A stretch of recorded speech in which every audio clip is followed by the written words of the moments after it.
Malam hari ini kita akan melanjutkan perkuliahan manajemen risiko. Kawan-kawan masih semangat di tengah proses menyelesaikan skripsi. Kemudian evaluasi dari perkuliahan di awal hingga UTS, mungkin kedepannya akan ada beberapa hal yang perlu diperbaiki agar perkuliahan ini menjadi efektif. Yang pertama, untuk tata cara absen, nanti silahkan nama kawan-kawan semuanya gunakan nama sebenarnya, kemudian absennya cukup menggunakan nama underscore kelas. Tulis saja misalkan ini kelas apa nih, gak kelupaan saya. Ini ada kelas D dan kelas F. Misalkan saja namanya Abdul Rohman gitu ya. Kemudian sorry, kok nama dan kelas, NIM dan kelas. Mohon maaf secara NIM underscore kelas. Jadi kalian nanti di chat tinggal menuliskan misalkan 17 15 00 180 Mas Patria kelas F. Misalkan hanya seperti ini saja. Itu. Untuk namanya minta tolong disesuaikan ya, cukup gunakan nama panjang saja. Itu terkait dengan absen. Kemudian terkait dengan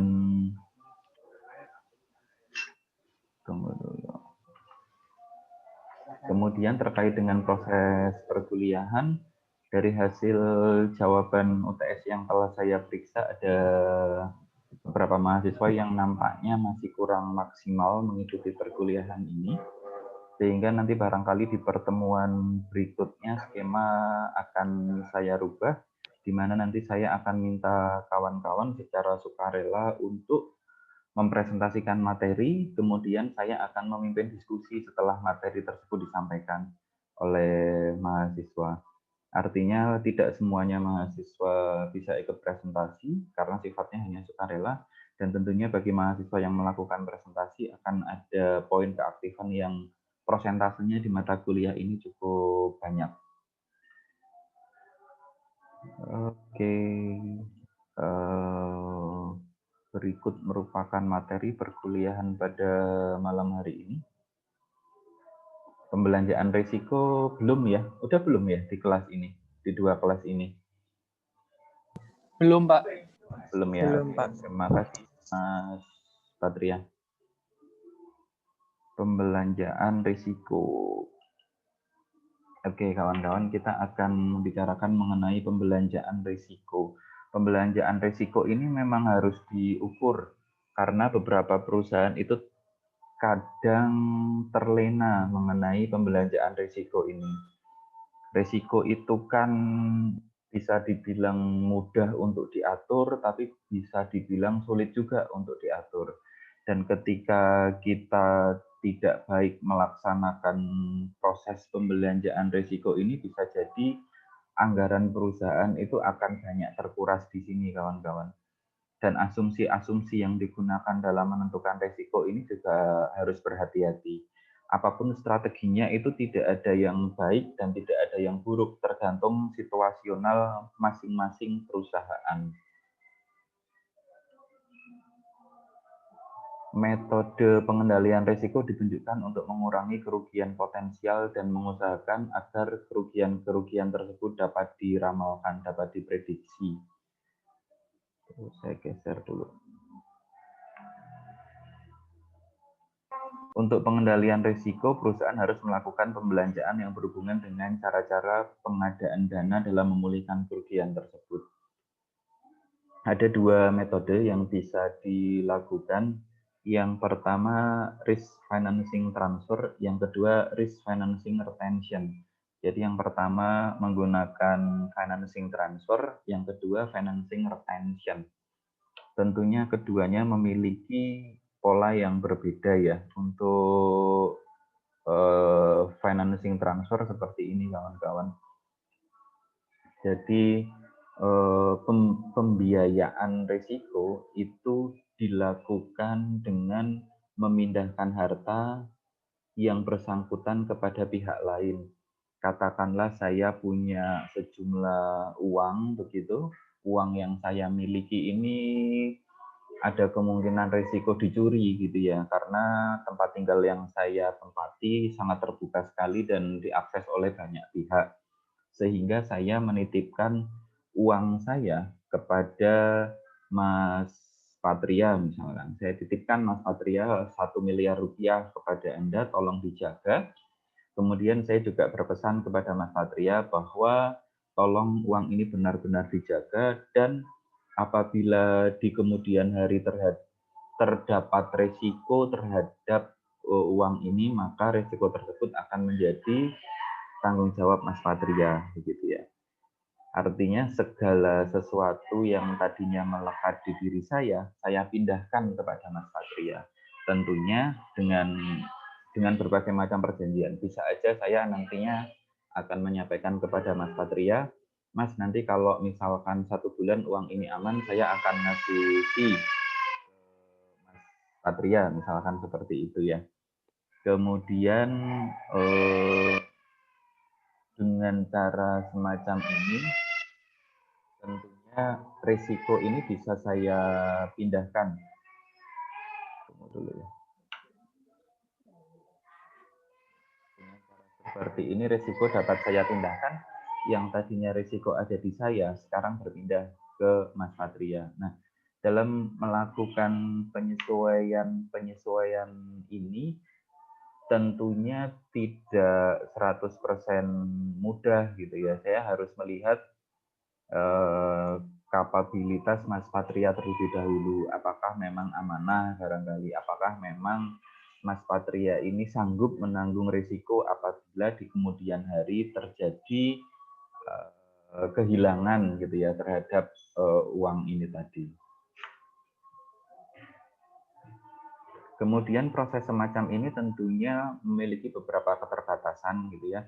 Ketika saya menitipkan sejumlah uang ke Mas Patria, nggak mungkin didasari hanya atas gentleman agreement saja. Kita hanya sama-sama ngomong, Mas titip, kalau nanti hilang duit Mas Patria tanggung ya. Tentunya tidak seperti itu kawan-kawan. Pasti akan ada yang dinamakan dengan kontrak atau perjanjian atau apapun itu begitu ya. Nah, masalahnya adalah di dalam suatu kontrak tentunya bahasa-bahasa yang digunakan itu adalah bahasa hukum yang bisa jadi tidak dimengerti oleh kedua belah pihak. Dan ini banyak sekali kejadian-kejadian semacam ini. Ada orang melakukan perjanjian kerja begitu ya. Kemudian nampaknya sih baik-baik saja, namun setelah semuanya selesai tanda tangan, kemudian di kemudian hari terdapat risiko, bahkan pengadilan pun tidak bisa membatalkan proses tersebut, kawan-kawan. Karena barangkali ada klausul-klausul yang bertentangan dengan undang-undang gitu tanpa kita sadari. Biasanya kita kan kalau tanda tangan gitu asal tanda tangan aja gitu ya tanpa kita baca satu persatu karena pasti yang dinamakan dengan klausul itu banyak gitu. Nah, ini juga salah satu kelemahan gitu. Bahkan ada beberapa pihak yang secara real itu terkadang sengaja memunculkan sesuatu hal yang nantinya ketika terjadi sengketa, terjadi ketidaksepemahaman, itu salah satu pihak bisa diuntungkan dengan klausul-klausul tersebut. Sehingga nantinya nih kawan-kawan semuanya apabila sudah memasuki dunia kerja yang berhubungan dengan hal semacam ini, untuk bisa lebih berhati-hati gitu ya, karena ini memang sangat rawan.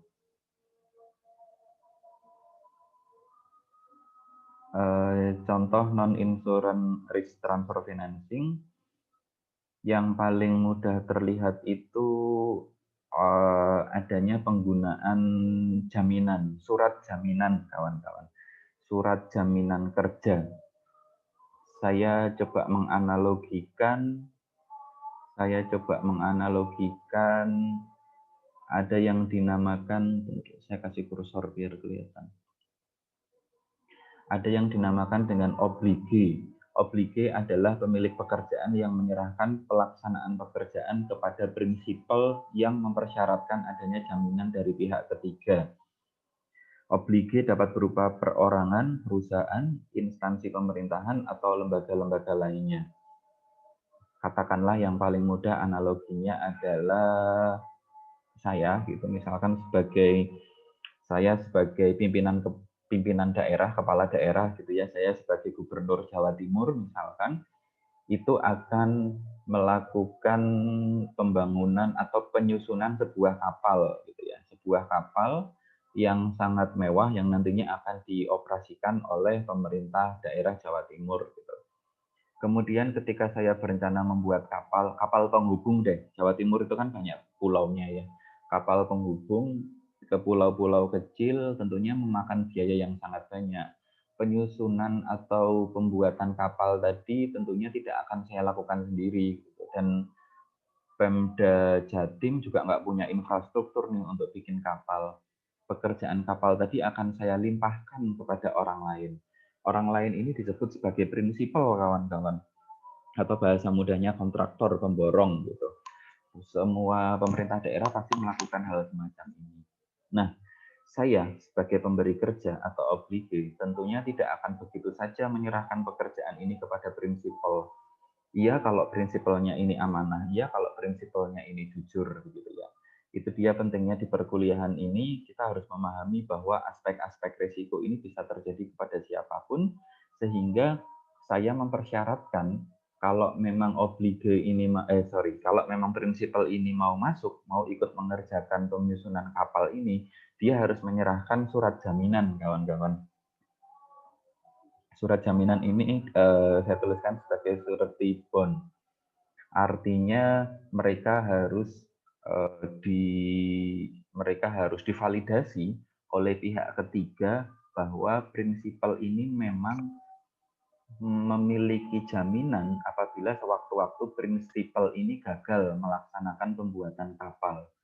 Surety bond ini bisa surat keterangan dari bank barangkali.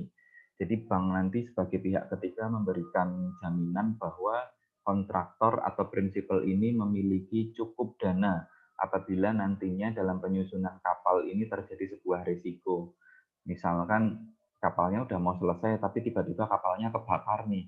Kapal kebakar karena prinsipal melakukan tindakan yang tidak sesuai standar. Kapalnya kebakar, kapalnya rusak, otomatis harus ada pihak yang mengganti rugi, kawan-kawan. Karena ini kesalahan dari prinsipal, maka yang mengganti rugi adalah prinsipal. Nah, ganti rugi ini ya kalau dia punya duit gitu, kalau enggak gitu kan. Itu dia pentingnya surat tibon atau surat jaminan ini tadi, kawan-kawan, gitu ya. Surat jaminan ini bisa dijadikan sebagai bentuk kesungguhan juga bahwa prinsipal nanti bersedia melakukan tanggung jawabnya apabila terjadi sesuatu hal yang tidak diinginkan atas pekerjaan ini, gitu ya. Dan ada klausul perjanjian gitu ya bahwa ternyata nanti misalkan kapalnya nggak selesai, kapalnya rusak, kapalnya hangus, itu saya sebagai pemberi pekerjaan dapat mencairkan surat jaminan ini. Gitu. Artinya bagi diri saya pemberi kerja itu akan aman, kawan-kawan. Gitu ya. Dalam segala hal ini harus selalu ditekankan yang seperti ini gitu ya, jaminan terhadap risiko gitu, karena sekali lagi risiko ini terkadang tidak bisa diprediksi gitu ya dalam hal apapun, terutama berbisnis gitu ya, risiko kan selalu melekat gitu. Bisa jadi sekarang di Surabaya banyak yang disebut sebagai crazy rich gitu ya, crazy rich Surabaya, mobilnya Ferrari banyak, yang bisa memastikan bahwa bulan depan mobilnya itu masih utuh semua itu nggak ada, kawan-kawan gitu ya. Dan ini sangat sangat umum lah gitu, apalagi di Surabaya ini banyak sekali yang hari ini datang pakai mobil Alphard, rumahnya mewah banyak gitu, tiba-tiba bulan depan sudah nggak punya apa-apa, utangnya numpuk gitu, stres dan seterusnya, itu banyak sekali ya. Itu tadi transfer, kemudian yang ini retention. Retention ini sebenarnya sudah pernah disampaikan sedikit disinggung di perkuliahan sebelumnya. Yang paling umum dilakukan perusahaan adalah pembiayaan untuk menanggung sendiri risiko tanpa mengalihkan kepada perusahaan asuransi. Artinya risiko-risiko yang mungkin terjadi ini dikelola sendiri oleh perusahaan tersebut. Saya pernah mencontohkan di perkuliahan sebelumnya Bluebird ya Bluebird. Jadi Bluebird itu nggak mungkin apabila bekerja sama dengan asuransi untuk mengasuransikan seluruh armadanya, karena Bluebird itu punya ribuan armada taksi. Kalau semuanya diasuransikan, katakanlah satu kali asuransi 3 juta, dia punya 3.000 unit saja per tahun, itu dia harus membayar 3 miliar. Tentunya nominal ini adalah nominal yang tidak kecil, gitu ya, jumlahnya sangat banyak, sehingga Bluebird lebih memilih untuk mengurangi keuntungannya yang dipergunakan untuk berjaga-jaga ketika sewaktu-waktu terjadi risiko. Yang saya contohkan di perkuliahan sebelumnya adalah Bluebird tidak mengambil 100% keuntungannya, tapi Bluebird menyisihkan sebagian. Misalkan 10% dari keuntungannya ini sengaja ditahan, barangkali nanti terjadi kecelakaan, gitu ya. Barangkali nanti terjadi kecelakaan, drivernya lalai atau apa itu bisa digunakan, gitu. Namun demikian juga nggak semudah itu. Bluebird tentunya juga akan menekankan standar yang sangat tinggi gitu ya kepada para drivernya. Misalkan sebelum berjalan, para driver harus melakukan beberapa langkah begitu ya untuk memastikan bahwa kendaraan yang sedang digunakan itu berjalan dengan baik.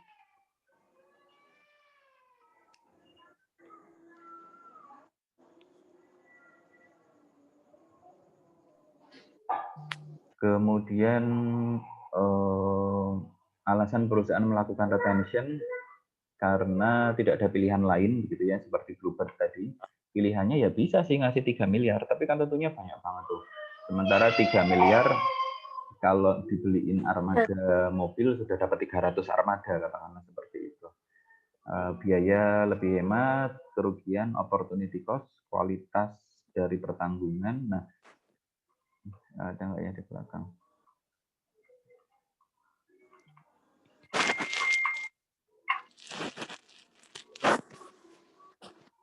Terkadang perusahaan itu juga memilih retention karena begini, ketika menggunakan pihak lain atau asuransi katakanlah gitu ya, kemudian asuransi mobil deh, kemudian ketika terjadi kecelakaan mobil tersebut, perusahaan ini juga tidak akan dengan mudah gitu bisa tiba-tiba ngeklaim asuransi, kemudian mobilnya dibayarkan, mobilnya diperbaiki, nggak semudah itu. Jadi perusahaan ketika akan mengklaimkan asuransinya, pasti dia juga masih akan mengeluarkan biaya lagi, kawan-kawan gitu ya. Untuk mobil misalkan dalam satu kali kecelakaan gitu, untuk perbaikannya ketika diklaimkan asuransinya, dia harus bayar 300.000, 400.000 atau 500.000 gitu.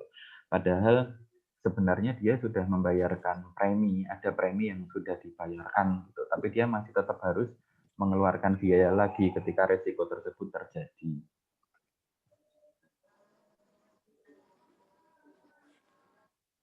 Ini ya, jadi masih ada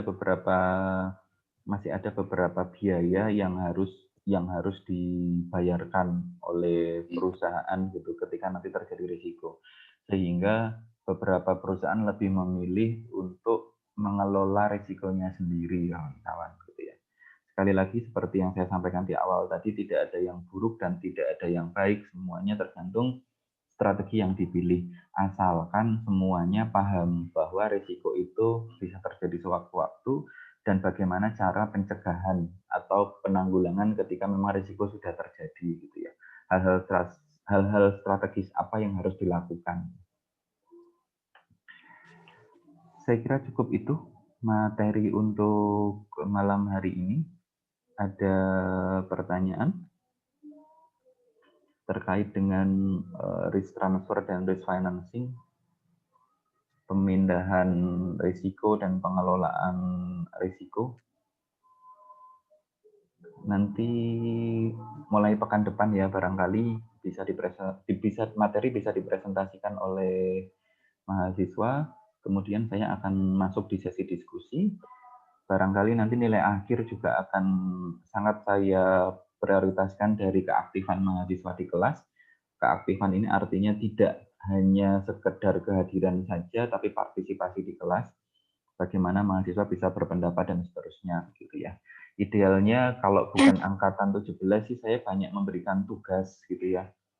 Tugas yang masih masuk akal gitu ya untuk angkatan 18, 19. Namun nampaknya karena ini angkatan 17 gitu ya masih banyak prioritas lain yang harus kalian lakukan, skripsi terutama gitu ya. Jangan terlena karena waktu cepat sekali berlalu kawan-kawan. Takutnya nanti tiba-tiba sudah bulan, karena kalau nggak salah seminar proposal itu di bulan Januari gitu ya.